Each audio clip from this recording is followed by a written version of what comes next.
Adam. How about that for a right there at the finish line, man? Oh, we need the background changed. Oh, that's right. This is not. Hey, you're gonna catch me slacking, but yeah, this is it. How's my sound? I didn't even get a chance to check audio yet this morning. You sound good. How's our Perfect. sound? Everybody can hear us, right? We had some early risers, and all right. Hey, is that the lab? This is it. Yeah, this is the lab, man. That's awesome. I'm in it. Wait, the dungeon? I don't remember what we said we were gonna do. I jettisoned that idea. No more dungeon. I think that I saw a picture of it, and yeah, it looks looks like a lab. Looks like a lab. That's what I think. Okay, all right. Yeah. Well, it's an evolution, and it's not complete yet either. I've got there's one little strip of power of shop lights up there, but I've got to finish getting the shop lights in, and I've got to do the trim. Anyway, yeah, I think Monday or Tuesday I'll film like a YouTube proper tour video, So nice. 20 people, 6:30 here in sunny Minneapolis. Already on. Look at our friend in Moscow. Hello, Adam. Don't be late to the mic like the other guys. Hey, look, man. I think the record will show. I might have had the bad background, but I was on time. Although Joe was antsy, I was antsy. I was getting worried. Today, 6:28. Hey, buddy, 3 minutes. 2 now. Next text.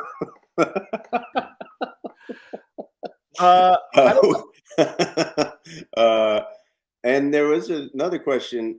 Who is Dr. Joe? Is Dr. Joe even a real doctor? You got promoted, huh? Is this referring to me? I don't know. Because I am not a doctor, and I don't have any doctor skills. I'm not even a PhD. I don't know why. I was going to say, yeah, Dr. Joe. I mean, it sounds good. Of our partners, you and I got the lower end of the shorter stick of the academia activity. Yeah, that's right.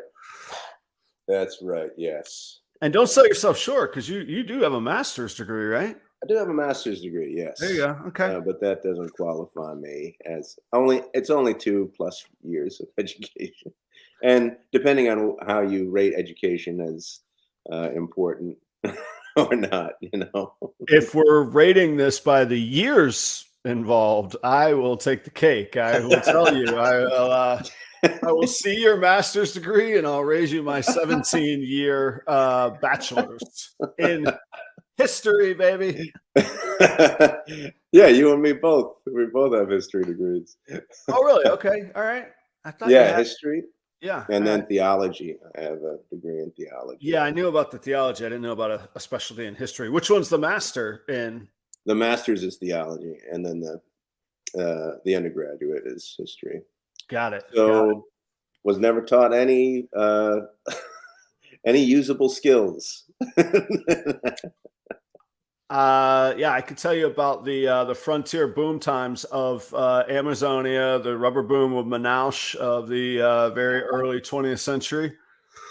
I can tell you about the summit in Reykjavik in 1986. Okay, all right, a little more modern than my focus. Yeah, dude, I can't believe the people that are here. 23 people. Thanks for hanging out, everybody. Yeah, it's awesome. This is great. I had Joe, you might not be aware, I had a killer show this week with Bob Vu, and I don't know, people in the audience can rank him if they like. I put Bob Vu top. What do you think, guys? Top 3 breeder in the industry? Certainly top 5. I mean, I'm not talking like Mount Rushmore stuff. He's one of the newer. I say newer. He's not one of the OGs, but he's been at it 20-ish years now. Changed the game. Anyway, he was on, and I wonder if we're getting a little residual from the Bob Vu effect, in wrestling when there's like a new guy coming up. and they really think that he's the, you know, the future. They'll put him in with like a really classic legend, and they call that. And guys, all jokes aside, please, they call that giving him the rub. You know, like John Cena might give him the rub, just so that, yeah, they might lose to Cena, There but we go. in the ring with Cena would elevate their status. So I got the Bob Vu rub. So your Thursday, you had, what you're saying is Thursday you had Bob Vu, one of the top breeders. That's Tuesday. Tuesday, and then That's correct. Thursday you have me. So No. you're following up with Thursday. We have more viewers and a higher engagement, Joe. And I tell you, man, people. Okay, so they got Bob at top 5, high end. Yeah, I think it's pretty early, pretty high end there. So how was it? So how was it was a good show? Yeah, you know what? All joking aside, and this is not. I put a post on Instagram that forget clicks, forget likes and clout and blah blah blah, whatever people think of social media. The educational factor of it and knowledge that was shared was just. Is that redundant? Educational and knowledge shared. That's just like repeating the same garbage. Right? That's just word salad, right? It was high end. It was very good. I was really pleased with it. So that's great. That's awesome. I got to check it out. Yeah. What were the? Well, I'll just check it out. Yeah. Well, so, we kind of nerded out over logistics. He has a 5,000 square foot facility. He joked. He built his house on top of his facility, which is code for basement, which I liked. I too have my facilities on my house is on top of my facility. That's a great way to think of it. That's awesome. Where is he located? Bob is in North Georgia. Okay. Which is actually a hotbed because that's where Justin is right in that area as well. Really? I mean, yeah, I don't think they're in this, and I know they're not in the same town, but they're not far from each other, relatively speaking. So I love North Georgia. Oh my gosh, I love going there. I love. I mean, I think that's probably when I have like a few days to go somewhere. That's where I've picked to go. I mean, it's just a beautiful area. I just love it. I like it. I know there's a thin line between North Georgia and Western North Carolina, but I like the North Carolina side of things. But I'm just biased towards it. I love it this time of year. My family and I, we would always. And matter of fact, my dad's driving there tomorrow. We would always go visit this time of year for the leaves and good family and weather and that stuff. I gotta say, there's no mountains here in Minnesota. But the colors rival. Holy cow. The colors are solid, right? Yeah. I drove up to the rodent farm yesterday. And it is, it was beautiful out there. I really enjoyed it. So I know not everybody came here to talk weather and leaves, but if you're going to come up here, enjoy it. So you had a great interview on Tuesday. You've got your lab, a few more things, but it's going. Any other updates? How was the rest of your week? Good. Yeah, it's real good. I got actually serious note. I got a show on Saturday. That's the Show Me Snakes St. Paul show. Starting to get a little I feel like I'm starting to get a little traction here. I got some referrals this week from local breeders, like a local discussion group. Somebody was looking for female bananas, and a couple other people said, hey, check out Adam at Proper Royals. Like, okay, cool. Making a little inroads in the local market. St. Paul's right in my backyard. So I'm excited I think I got to build a familiarity with the brand. It's what I had to do in Florida to get started. And as much as I hate feeling like I'm starting over locally, that's what I got to do. So Show Me Snakes St. Paul on Saturday, one-day show. And then I will be in La Crosse, Wisconsin on Sunday at a promoter called Scaled Up Expos. I've never vended with them before and hadn't heard of it. They got a hell of a lineup for vendors. Like it's a solid lineup, and everybody says they're just outstanding shows. Like a couple of people said, just sign up for all their shows and just plan to do them all. The problem is, oh, go ahead. So these are small. So these are smaller shows, like than what we've been talking about lately. They're smaller Yeah. shows, but probably less competitive, but still good.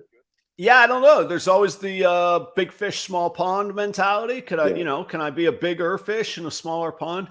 Interestingly, the St. Paul show on their website, I don't know how accurate and complete it is. I'm skeptical that this is complete because it only lists 13 vendors, that's a little, but I've heard there's issues with the location and it's expensive to park there, et cetera, et cetera. But there's only 2 ball python vendors listed at that show, which, audience back me up, would be a bit of a miracle, either good or bad, however you want to see it. Everybody says the market's too flooded with too many ball python breeders. Usually when you go to a reptile show, it's 90% ball pythons, maybe not 90, 80 easy. Yeah.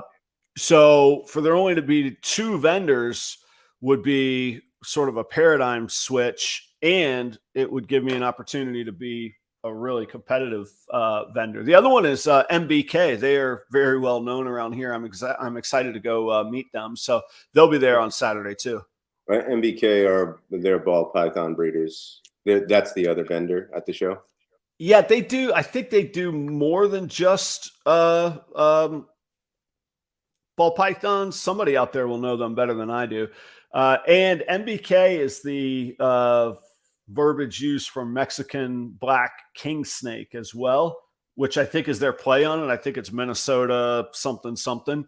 I should know better if I'm gonna. I don't know. I hope they're not terrible people for as much as I'm talking about them, but all indications are that they're good people. So somebody will know them in the audience. But I'm looking forward to meeting them. So, odds are, right? I mean, there's more great people in this community than there are jerky yeah, people, we got right? we got some dirt bags though, but actually they get outed pretty well. I'm not going to out them; they'll out themselves. But anyway, yeah. So I'll be doing those 2 shows, and then next weekend, Sunday, there is. Joe, you might not be familiar. Again, I hate to leave you in the dark on this stuff. There's a channel called Snake Discovery that literally has millions of subscribers. I've got 2,600. They have like 4 million. You could, all you academics can do the zeros on that or the order of magnitude. They're based here in Minnesota, Minneapolis, and they do their own show, and that's on Sunday. That's Emily and Ed. And I'll be vending their show next. So 3 shows, 8 days. And 3 different promoters. So I'll get a real feel for the local market and hopefully introduce myself to it. Nice. That sounds like but that's next weekend, not this weekend. Next week, right? Yeah. So in 2 days from now is 2 shows, and then a week following is another show. And the one in La Crosse, how far is that away from you? It's 2 hours from me. I'm sorry. All due respect to Wisconsin, and I'm hoping for a big show. I don't know. I didn't know La Crosse existed. I don't know what it means. I do when I travel east. That is where I cross in from Wisconsin, and actually, it's beautiful. It reminds me of East Tennessee, Western North Carolina, right in that area. There's mountains and lakes and kind of rocky outcroppings. Really cool area. I enjoy the ride. So I will. Yeah, thanks, benevolent. I was 1/10 of 1% is another way to put it of what I'm kicking here. Appreciate that. Is another Adam right there. Thanks, Adam. Yeah, that was mentioned earlier in the chat. A couple Adams. Yeah. All right.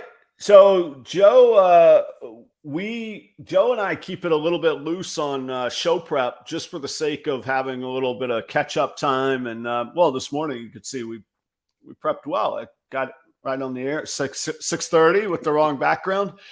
Joe says the other night, I said, Joe, what do you got questions on? He goes, all the snakes, I think is what he said. I said, oh, okay. The world beyond ball pythons. He goes, no. all the ball pythons. It's like, oh, that's code for. Do we have to talk genetics today? Is that what we got to get into? What are we doing? I don't even know where to begin, really, because I hear these names of these different types of ball pythons.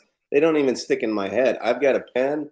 I've got a piece of paper. I'm ready to take notes because I don't know what I don't know what a banana. I would imagine a banana is a certain color, and then banana, and then you have the whatever I can't even remember what they're called. I know pie is in there. I hear pie and I go, oh yeah, I like pie. So pied something. I don't know. So yeah, I was gonna say kind of bounce off. Put the yeah, you want to put the D on the end of that. Don't say pie. That makes you sound like an absolute rookie because it's a PG show. Pie. Wait, what? What is don't that? say pie. Like I guarantee you, every one of us that talks to somebody and they're like, "I love the pie." We're like, "Okay, good, thanks. That's cool." Here, do you want a lollipop, kiddo? I like the apple pie variety of the ball python. That's my favorite, with a little vanilla ice cream.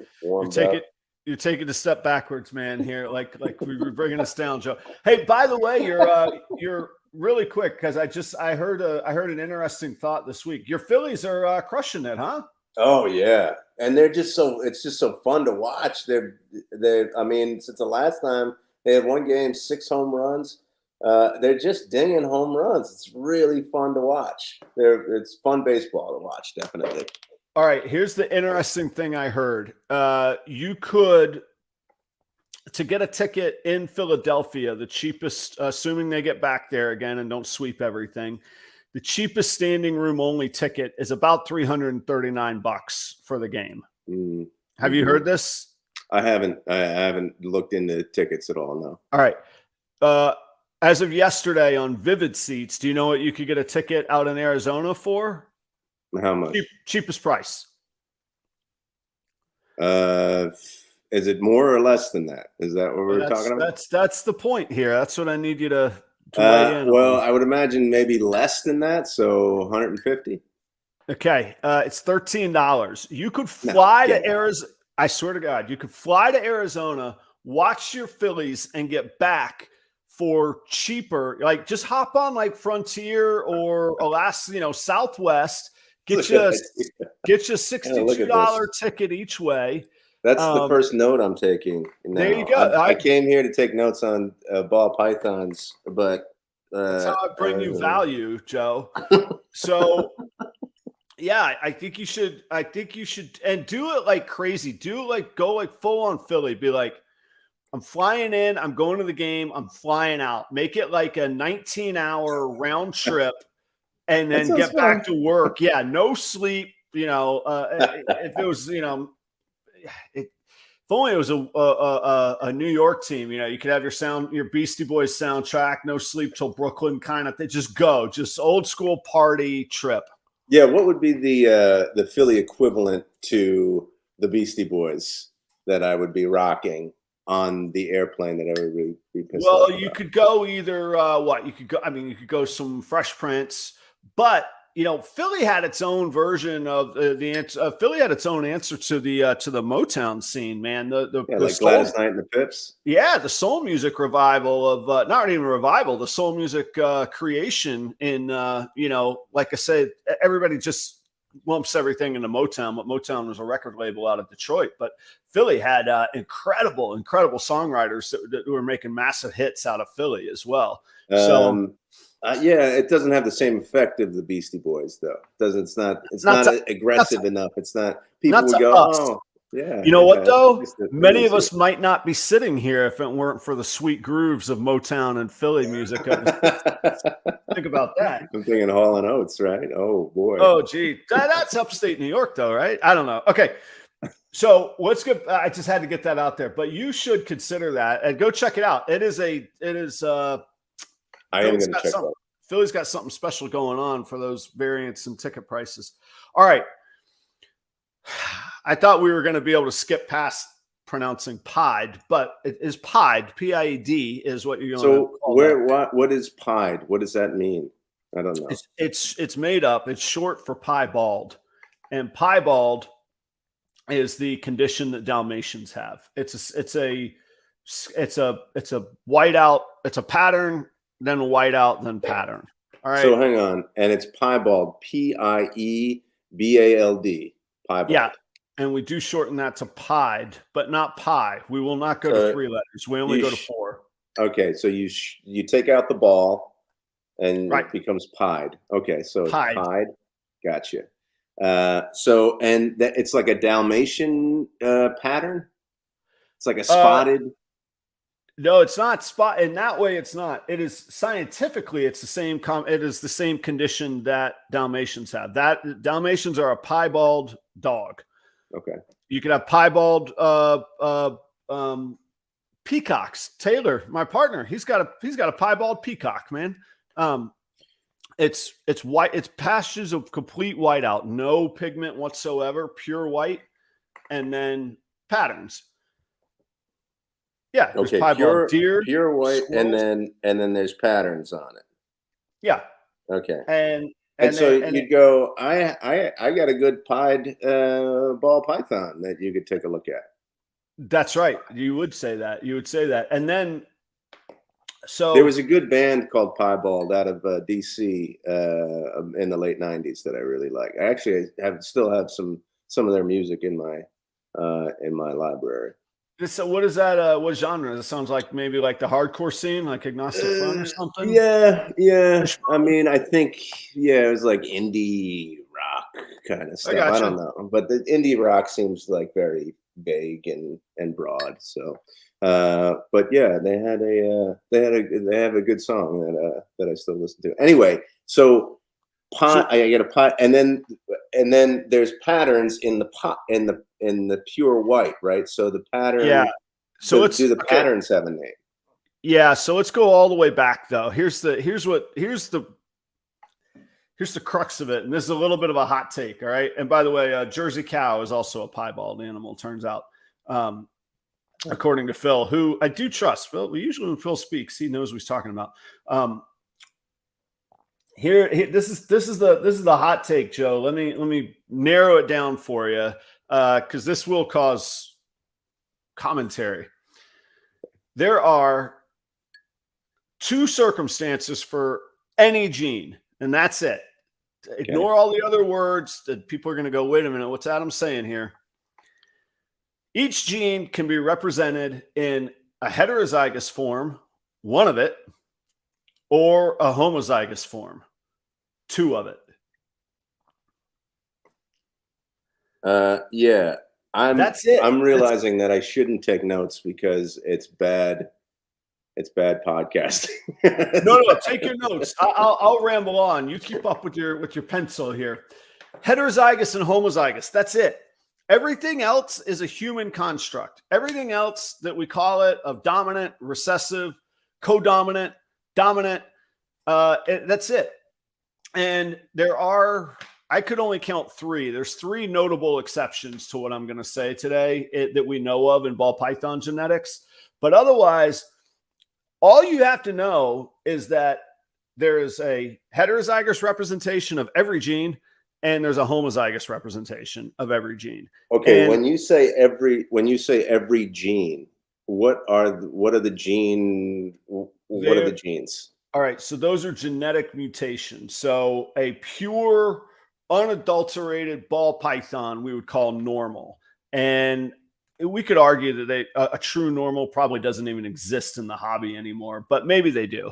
And I do think that I have one, but those are the traditional brown and black. There's been no mutation. There's been no, craziness going on.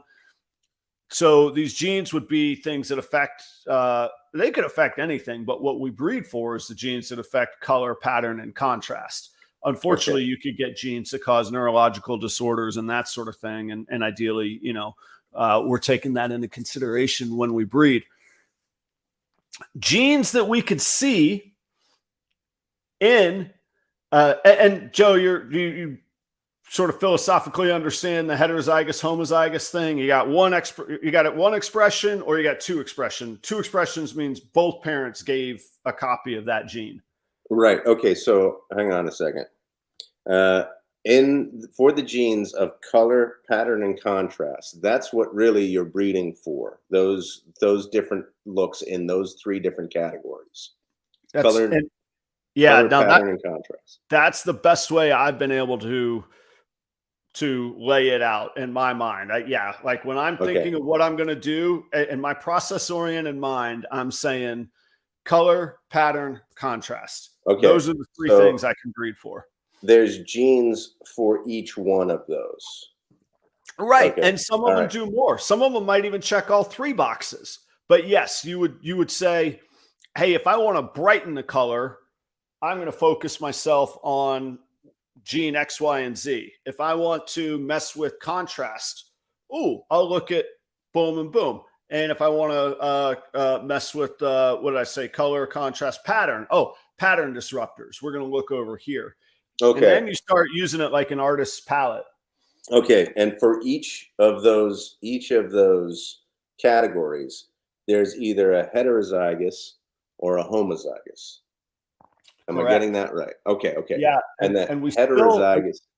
We still have to wade through this heterozygous homozygous thing, but go ahead. Okay. Yes. All right. There's more to come on that. Let's go with that. You asked me philosophically if I understand heterozygous or homozygous. So heterozygous, one parent gave one copy of one gene.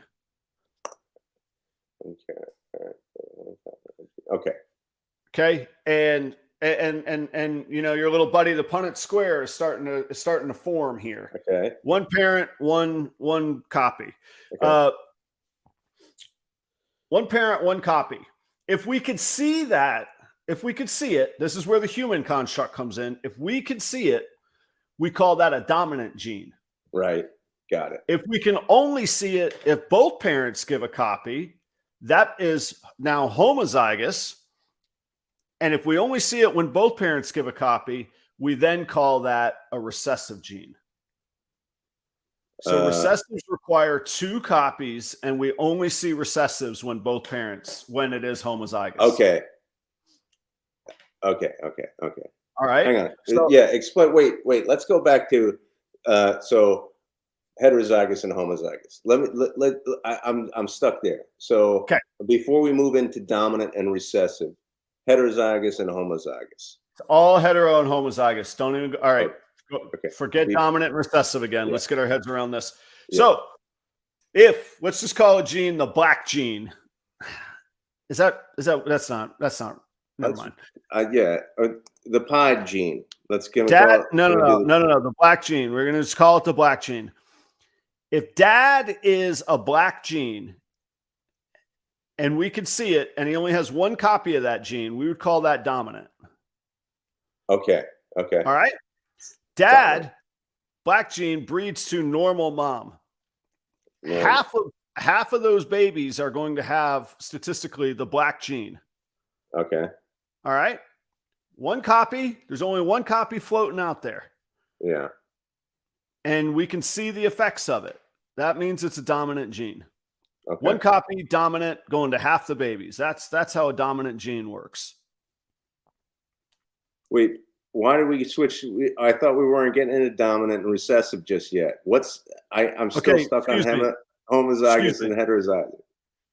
Okay. If dad gives one copy of the gene to the baby, we would call that heterozygous, right? Wait. Hang on. Go ahead. Go say that again. The black gene, the dad gives one copy of the black gene to the baby. Okay. We call that heterozygous because there's one expression, right? One expression. So we're saying heterozygous for the baby. That's right. For the offspring. Well, the dad's heterozygous too. If he has one copy, it's het. That's all it is. Okay. What do you mean? What do you mean copy? I don't understand. What's a dad? No, just kidding. Okay. All right. No. Sorry. Let me back way off here. Then each each mutation, and this is true. This, as I How- understand it. How are babies made? Okay. Two snakes really care about each other. All right, listen. Let's go all the way back to the DNA, the double helix spiral, as I understand it. I've never seen one. Okay. Conveniently, and this really saves our butt. This is very convenient. And you know, in music, the piano is like the perfect instrument because it follows the rules. Ball pythons, generally breeding wise, are the perfect breeding animals because they follow all these rules. All right, and on the double helix, there are 2 slots for each mutation. Gotcha. Think of it as rungs on a ladder. Don't worry about the helix. Think about it as rungs on a ladder. Gotcha. There's only room for either 0 expressions, 1 expression, or 2 expressions. Okay. If there's no for each particular gene slot, and we don't know how many of these gene slots there are. We've identified about 200 of them, but there could be many. There are many, many more. Okay. So our math and our variables cap out at 0, 1, or 2. Okay. Yeah. It's a great based on the DNA, the double helix, right? That's right. Yeah. That is fundamentally the basis of everything we're talking about. So 0 expressions, nothing in those slots, we would call it normal. Yeah. 1 of those slots being full, we call it heterozygous. Okay. 2 of those slots being full, we call it homozygous. Got it. Okay. Gotcha. Cool. Okay. Yeah. All right. That makes sense. Now we're dancing. Okay. So, all right. So the rungs on the ladder connected. I like this. So each rung you could envision as its own potential genetic mutation. Gotcha. Okay. Now, not every snake carries something to plug into every piece on the ladder. A normal has none of those slots full. Right. And therefore, that parent can never contribute anything to a gene pool other than a normal, other than the absence of genetic variations. What happens is we throw in the genetic variations in efforts to have color, pattern, and contrast changed and affected. So would you consider like a normal, like a clean palette, like a clean? That's case? right. Yeah. Okay. It's the absence of mutations. Okay. It's a perfect animal with no genetic mutations. Okay. All right. So which we get very bored with. We're not excited about whatsoever. Except you're also saying that those normals don't really exist that much. That they do exist. We all dread getting normals because but okay. There's a philosophical thought in the industry of, hey, we've crossbred and inbred so much. Is it even possible that a true normal really exists? Okay. Yes. So some people gave some other analogies and we could get lost in analogies. I ended up just landing on a ladder or the double helix. Jen talks about a zipper. Adam talks about side of a coin. There's several opportunities to go with here, but analogies are dangerous because they're always imperfect. So I don't want to cloud the waters too much on it. All right. So you got the idea, 0, 1, or 2. You're with me there? Yeah. Okay. 0 is normal. Then you got the 1, which would be heterozygous. The 2 is homozygous. Gotcha. Homozygous. Now, some genes you can see the results of when there's only 1 plugged in. You with me? Okay. If you could see the results of it when there's only 1, we call that dominant. Dominant. Gotcha. Okay. If we can only see the results when there's 2, we call that recessive. Okay. So and now to tie it all the way back, piebald, pied is a recessive gene. Pied we call it that. Gene. Okay. Because you need both plugs of that space on the DNA ladder for the piebald to be visual. Okay. So if you have only 1 expression of it, you would call that het for pied. If you have 2 expressions of it, you call it pied. Oh, hang on a second. So if you have one expression, what do you mean by one expression of it? What do you mean? If pied is plugged in on one of those slots on the double helix, so you can't see it, but it's there, and we can know it's there. I'll explain that in a minute. We call it het. Het for pied. Okay. So this is so when you're selling, it's like it doesn't show that this as a pied, this is as a pied gene, right? But it's het pied, so you'd say het That's pied, right. so that you could take this and you could potentially breed it with another. Yes, there you go. You could breed it. You could breed it with another het, and 25% of the babies would be pied. Okay. Or you could breed it to a visual pied, and 50% of the babies would be pied. Gotcha. So, from an economic standpoint, hey, you love pieds and you're a breeder, but like myself, you didn't have. I mean, pieds are relatively cheap now, but you didn't have the money to get in on the pied level. But hey, let me make an investment in a het pied, and we'll make this work, kind of thing. Right. Okay. I got you. That's why it's important to put the het in there. That's right. And, big time. There would never be, but you'd never say this is a homopod, right? No, that would be weird. Yeah, you would that say, would be, and it would be redundant because that's right. Right. Okay. But and that touches on an interesting point, because there are endless debates in our circles. You know, every heady academic circle has their heady debates, right? That other people roll their eyes at. One of ours is, well, we say het pieds have markers. Oh, I could see if it's het for pied. And then somebody goes, well, does that mean it's dominant or does it mean it's recessive? And if you remember me going all the way back to my start saying this might be a hot take, dominant and recessive is nothing but a human construct. Is it het or is it homozygous? And I have to give credit to Dr. Seidel. She led this sort of genetic testing revolution that we're in right now. You could test for everything we're talking about, Joe. There are companies now you can send a ball python shed to and say, test my DNA on this ball python and confirm or deny what genes are in there. And I got into it with Dr. Seidel. I said, well, so does that mean that everything is dominant or everything is recessive? And it was great. She goes, I don't care what you call it, Adam. It's either het or homozygous. That's it at the end of the day. You could get lost in, and we haven't even talked about codominance, which is another human construct. I kind of remember that from science class, and I don't know if it was high school or college, but yeah, I kind of remember codominance. And Jennifer brings up a good point. You are correct about the homozygous pied. That is correct. But a homozygous pied is just presenting as pied. That's correct. And so the word, I mean, both words are human constructs technically, but the word pied or piebald is our nickname. The scientific result is, yes, that is a homozygous expression of the piebald mutation. Correct.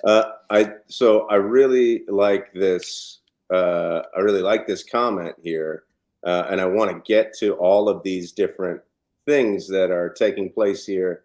All right, but we're gonna get there. I think.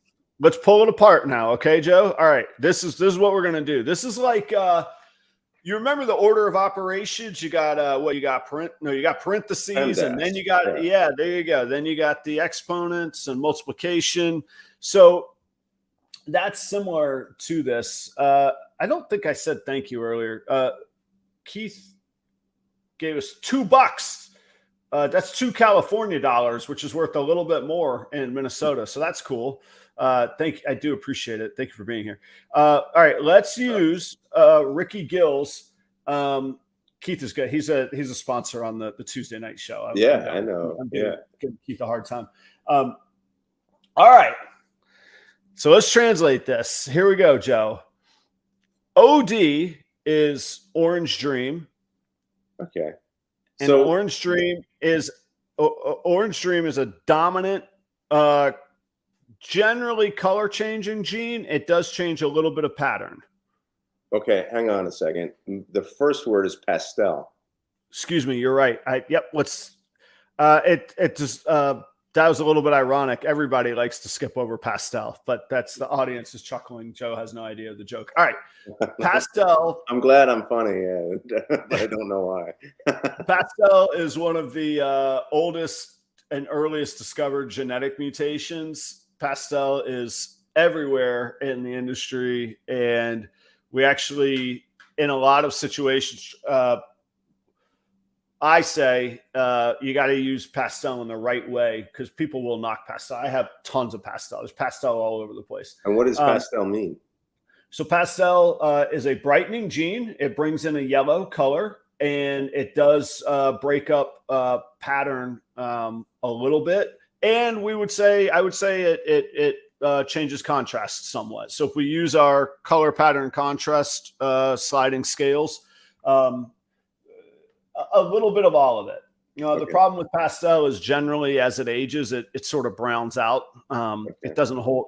The babies look amazing. As an adult, it needs a little bit of help to maintain color and contrast. And what do you mean by what's help? What does that mean? Well, you would throw in another gene that has more contrast effects, like hypo or desert ghost. Hypo on pastel is fantastic because it maintains the brightness and it maintains the contrast. These are the thoughts that go through all of our minds when we're and pastel. Of the three categories of color pattern and contrast, where does pastel fall? That's what I'm saying. It's pretty moderate across the board. If we went 0 to 10 on those three, color, it's probably a 6. Contrast, probably a 4 or 5, and pattern, probably a 4. It's a bit disruptive on the pattern. So that's pastel.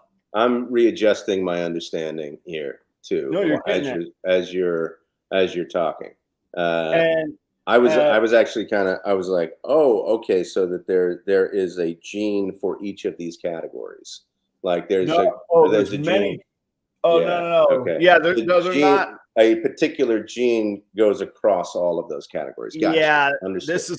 This is Adam's construct. I've never presented this before. This is I've sort of hinted at it before, but this is my process and system here. Well, a few people have said that it's a good explanation of it, and then there are a few people who are offering their own explanations of it. Yeah, well, they're correct too. I mean, this is what we said. Like when this all clicks, it's the aha moment of ball python breeding, where you go, wait a minute, I could do this. So pastel, you only need one copy. You only need one a heterozygous version to see it. Okay. All right, Joe. Sorry, one new word we're going to throw in here. If you could see it on its heterozygous expression, we call that a dominant. Yes. There you go. I mouthed it. I didn't. I know. Yeah. It's because I was scared that that's like me trying to line dance. I'm like, okay, all right, got it. If you have two copies of a dominant, if you have the homozygous version of a dominant, we call that a super, just to make things really complicated. Okay. If you have talk that through. It's a super. Okay. Homozygous super. So you could have a super pastel. You could have 2 doses of pastel, which would be the homozygous. And again, it goes back to, is it heterozygous or is it homozygous? So we call homozygous versions of dominants super pastel. You could have. Okay. Gotcha. Okay. So there's pastel. Then there's orange dream. Orange is color changing. It brings in orange, and it does help with pattern and somewhat contrast in the right combinations. Okay. Yellow belly. Yellow belly is that's YB. That is another gene. It's a brightening gene. It adds contrast. And yellow belly does some interesting things as a heterozygous expression. Yellow belly causes some pattern disruption on the belly. It causes contrast and color change. As a homozygous version, it creates a white snake. Okay. Yeah. So yellow belly to yellow belly will produce 25% white snakes.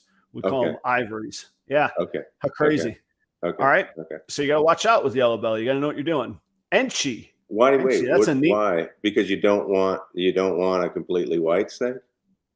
Well, you might, but if you say so, skipping forward, spoiler here, Ricky has a pied het lavender.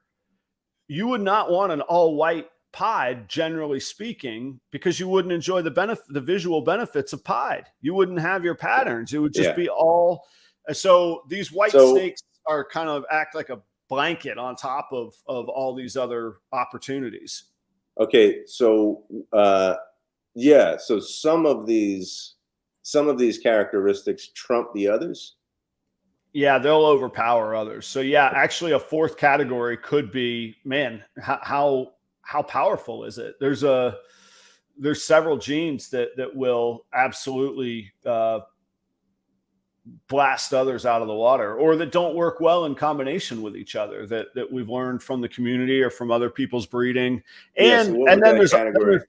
What would you name that category? So color pattern contrast, power, maybe compatibility. I mean, sometimes you want a really powerful. Really like there's a gene called monsoon that absolutely just shatters all pattern, and some people want that, and that that is just a wall splatter of pattern. So so some people want that. So yeah, then you got to consider overall compatibility. So Enchi, one of my favorite names, stuck out to me as a early breeder. It's also been around forever. Tons of Enchi out there in the market. Enchi brings a sort of a striping pattern reduction, and brings in a little bit of orange colors. So Orange Dream and Enchi really magnify and work very, very well together. Okay. Yeah. I'm looking at high vis, the contrast color brightness pattern. Yeah, I know TVs. I've watched TVs all my life. Yeah, you got the RGB, red, green, blue. No, red, green. Yeah, RGB color schemes. Everything can be made from adjusting those kind of thing. Okay. So we got Enchi, and then we got pied. So pied, it's showing pied. This snake is showing. That's correct. Yeah, visual pied. Yep. Okay. All right. And it's heterozygous for lavender albino. Het lavender.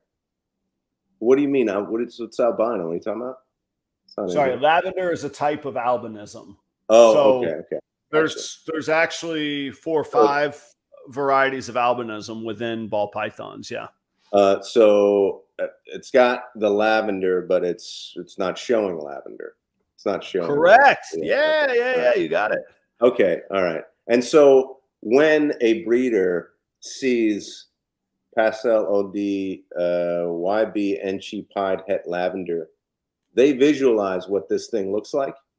Definitely. Yeah. We're going. All right. So we're going and this is where it comes back to I love my training in wine. This reminds me of that. I mean, wine, we're talking acidity. We're talking, is there, what levels of acidity, what levels of tree fruits, what levels of spices and herbs, what levels of, non-fruit flavors are there? Same kind of thing.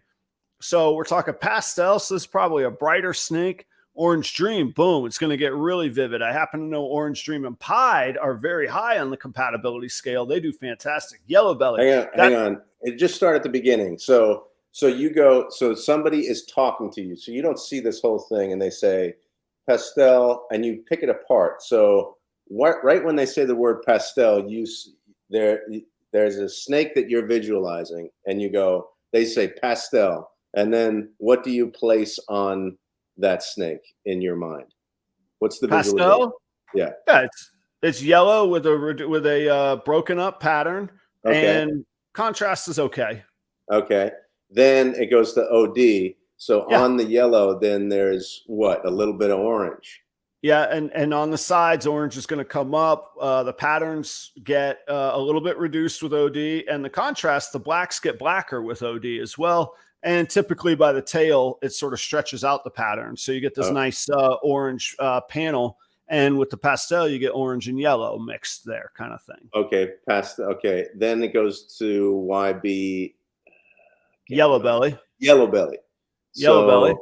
Then you put that on the. It's going to increase the vibrancy, and I cheat a little bit when I look down the line and I see it's pied. Yellow belly in pied, for whatever reason, causes a pixelated pattern. So the pattern gets this like cool, like 8-bit pixelation around the edges. Okay. All right. All right. And she is more about a vividness, right? No, and she's about, well, again, in cheating and pied.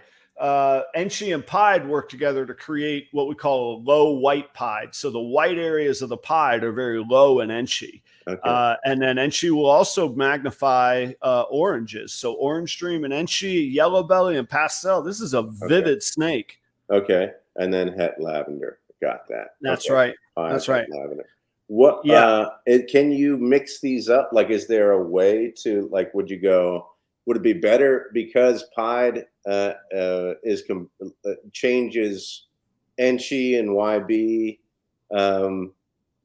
Would it be better to put pied at the beginning of the name? Oh, yeah, that's just the nomenclature. Generally, we put the dominants first and then the recessives last, but I don't know. Hypo, we usually say first. It's pretty Wild West, man. Again, it goes back to, is it heterozygous or homozygous expression of the genes? There's not really a agreed upon nomenclature of what order what go in, unfortunately. Yeah. I see everybody saying, not everybody, a few people advocating for us to talk about ALS, which is short for acts like super, or allelic genes. That's really chapter 2. Yeah.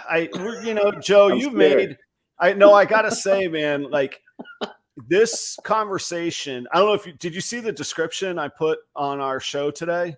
Yeah. That I typed. I was like, here we go. Everybody, every genes, breeder dreads this from their friends. Yeah. Codoms. Really? They dread it?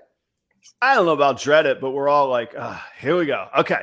Like dinner table, your brother-in-law's over and your partner tells their family you've made the decision to be a snake breeder. Saddle up. We're going to have this genetic discussion, and here it comes. Okay. Codoms or codominance. That's, I'll get to that eventually. Okay. And morphs are, just give me an overview of morphs. Morphs is just another name for genes. Genetic mutations are morphs. Oh, okay. Okay. Got you. And morph is all encompassing. Morph could be OD, morph could be pied, morph could be pied OD. It's morph is just like the variety. These are very loose terms. And then just give me a high level what codominance is. I'm guessing that's. No, I think we could get into that. No, we could get into that in this chapter today, in this unit. Okay. So let's go. Let's just recap really fast. Heterozygous that we could see, we call a dominant, right? We covered that. You had that earlier. Yeah. That's the one that you mouthed and nailed it. Heterozygous. So can I guess? Can I guess what a codominant thing is? No, you're not going to get it. It's really stupid. It's honestly, in my opinion, it's stupid. And I don't mean to belittle you because it's a whole new construct, Joe. Okay. Okay. A gene that you could see that's heterozygous, when there's two versions of it, it's homozygous, and we call it super. Okay. Some ball python genes look the same, whether they're heterozygous or homozygous. Okay. Process. Wait. Just say it again. Say it again. Some look visually the same, whether they're heterozygous or homozygous. Okay. Okay. because they look the same, we say there's no super form. But that's BS. Remember, I said it's all het or homo, right? Right. Yeah. It's either one or two expressions. Okay. If it looks the same when it's homozygous, we call that dominant. If it changes to a super, we call it codominant, because you need cohabitation for it to be truly dominant. These are to me, these are silly human constructs. Okay. That's why I just go back to het or homozygous.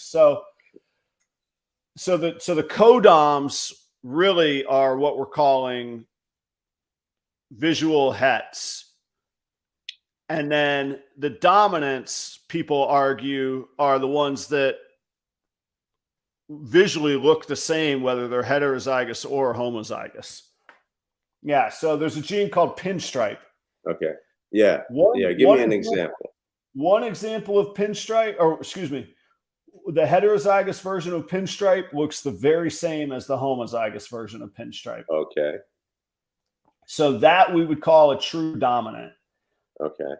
There's only a handful of those. So we get caught up in these arguments of, I'll throw out the word dominant, and 4 people in the chat will go, that's a codom. You need to speak appropriately. And I'm like, okay, well then we're going to call it het pinstripe if we're going to speak appropriate. Like we get caught in these arguments that are just, again, that's why I go all the way back to the start of it's either het or homozygous. That's it. Or zero. Okay. It's either null, het, or homozygous. That's all. So, there's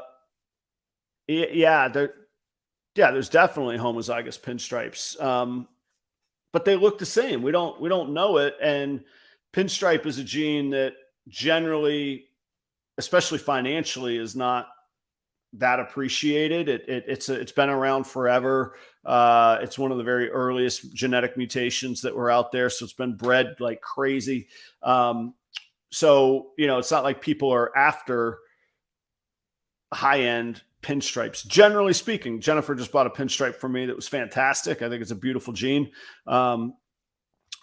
So now Finn's saying, hey, even het pied you could see with a lot of experience. Yeah, it's one expression, or is it 2 expressions? Like this, hey, can humans see it? That's just us making life complicated for ourselves. Okay. So, all right, sneak peek. Last question, because we only have 2 minutes. I can't believe that this has been an hour, and I hung in there for an hour. You did, credit to you. You hung in there for an hour. Empathy to the whole audience who's going, every time we tell somebody we breed snakes, it's an hour of our life gone because we have to try and explain it. Oh, I'm so sorry that I'm interested in this. Everyone. Joe, I said to myself, that's the whole point of the show, Adam. You need to buck up. You need to live the life that you chose and honor Joe and his curiosity, which is the whole reason I have you here. So I mean that. Do snakes care about this stuff? Snakes do not give a damn about this stuff. So it's not like, oh, this snake's really likes, they're attracted to the pinstripe. I love that question, and that just brings it all back. It makes look, as breeders of people like that have been at this a long time, we get this like any good industry, we get this snobbery, we get this certain level of understanding, and then somebody asks a question like that, and my first initial thing is like, oh, that's cute, Joe. But really, it goes back to that first moment at a reptile show that I saw a pied, or that I saw an albino, or that I saw all these mutations, and I went, these things are amazing. And it's very fair to ask, do they care about it? They don't care one bit about it. They are absolutely, at their base, they are absolutely instinctual, opportunistic animals. Their instinct is to eat, reproduce, sleep, and do it again. So no, I don't claim. Now other people might. I don't claim for a minute that, they think the banana's cuter in her little banana skin than the piebald is, but I could be wrong. But I do not believe so. I just have these nature programs in my head of birds dancing around and, showing off themselves. Oh yeah, making the little nest, the dance, the Attenborough in the background. No, I don't. Yeah. No, I don't see any of that. There is interesting courtship, although it generally involves, for lack of a better word, pooing and peeing all over each other. Fantastic. Oh yeah, that kicks up in breeding season. When you walk into the room, you could tell if the breeding's going well or not when you walk into a room. You're like, oh, okay, it's happening. Oh man, well, thanks for suffering through this. I appreciate it, and thanks for. I don't know if do you all talk about this stuff? Endlessly we talk. This is the talk. Yeah, that whole exercise we did with the OD, YB, Enshi, Tide, Het, Lav. You've heard me. I think you've heard me joke before, Joe. At the end of a snake show, I am absolutely exhausted. I make a joke where I'm just like, yeah, that was 9 hours of het, morph, morph, het, morph, het. Recessive, gonna hit it. Odds, het, het, morph, morph. I'm like, I just want to drink a beer and not say any of those words. It's funny. I just listened to another podcast. I listen to Smartless, which is that's they're funny. Yeah. They had Peyton Manning on this past week, and he went through what a play call is in the huddle, and this conversation reminded me of that because I have some idea of what it's called, but then when he says it, it's very similar to the kind of pastel OD YB, like it's all coded and everybody is on board and everybody understands. It was kind of, I didn't really like the whole conversation, but that part of the conversation was really, really interesting. So thank you. I take that as a huge compliment. And it gets back to, so I had a boss one time who's still my great business mentor. I still consult for his property. He, in very no uncertain terms, very shortly with me one time said, Adam, if you can't, because we were arguing between the process and the artistry of kitchens. Yeah. And I said, hey, Jeff, there's variance to these recipes. There's variance to flavors, color, taste, palette. And he, in very short terms, coming from a Toyota manufacturing mindset, said, Adam, if you can't describe what you're doing as a process, you don't know what you're doing. This is when I've been at what I was doing for 20 years. I mean, I immediately went to, you know who I am? You tell me I don't know what I'm doing, Mr. Toyota. Like, that's immediately where I went in my mind. Like, oh yeah, pal. What ensued was a very lively conversation, but we actually got down to business of, hey, you could have different marbling in every cut of cow. You need a chef's eyes to figure out what piece of the meat you're going to use and what not. You could feed 19 cows exactly the same thing, and they are going to have variances in them. And that's where we need the chef. And he said, Adam, that's fine, but you have to eliminate those variables, and you're getting inconsistent results because you're not treating it like a process. And that's what Peyton Manning did. He turned it into, he described what he did as a process. Today, we described this artistry and how to achieve the results as a process. So sure, there's always the beauty of the variables. That's how the uniqueness comes in. But you can predict with a relatively high level of certainty, because of the perfect nature of ball python genetics, with a couple exceptions, what we think the outcome will be. So combinations we haven't seen that we excitedly work towards, we have these visions of what we think it will look like. There's even, and I know we're in overtime right now, there's even an AI ball python bot that will generate what it thinks the genes are coming out for. I met the guy at Tinley that created it, that's working on it. He wanted pictures of specific genetic combinations to feed to the AI bot so that it would be more knowledgeable. I think using something like that, that's like, it's just not getting into this stuff. It's like, but you all really love getting into this and thinking through it and thinking about what will come of reading this. Oh, so it that is, wouldn't be interesting to use, like the AI. That wouldn't be interesting to use. It's maybe neat, as but a it's not. validator, right? Maybe to validate what you think is going to happen. If it ever gets perfected, right now the AI generator will spit out a snake with 4 fingers sticking out of it because it's been learning from a picture in somebody's hand. Like it's a gimmick. It's like our cups of coffee, right? Yeah, it's a fun little trinket, but that's about what it is. Okay. But yeah, us talking about genetics is like an old school baseball fan talking about RBIs and split finger versus sliders. And the I don't even understand why baseball needs a coach or a manager, but they'll talk about the beauty of the infield shift, or I don't even know. I don't know. I don't get it. It's not for me. And I understand this isn't for a lot of people, but that's our world. We just, we went through it. And look, Joe, you did do a good job. You grounded out. I really appreciate how much effort you did put into understanding, and you do seek to understand. It's one of my favorite things about you, your curiosity and seeking to understand. Well, Pedro was giving me some, this is Pedro, right? That's Pedro in Moscow. That's Moscow Peter. Yeah.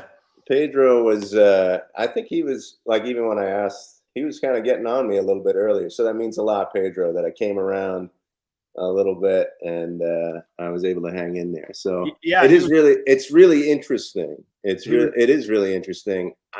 I don't know how much I'm going to retain. So please, in the future, you may have to suffer through a few questions that we've gone over today in the future. So look, man, it's a lifestyle. You got to live it. You got to get yourself. You should get a male pied het something and 2 female double hets, and just have a little fun for the next decade. There you go. Think that over for next episode, and you can tell us what you choose. Okay. Yeah, Phil's on it. You're going to be a convert, man. You're going to find it. Joe, take us home. We got to go, man. Thanks so much. People here real early. This was a great conversation again. Thanks for all the input. I learned both from Adam and from everybody on the chat. So have a peaceful week. Have a balanced week. Enjoy yourselves, and we'll see you next week.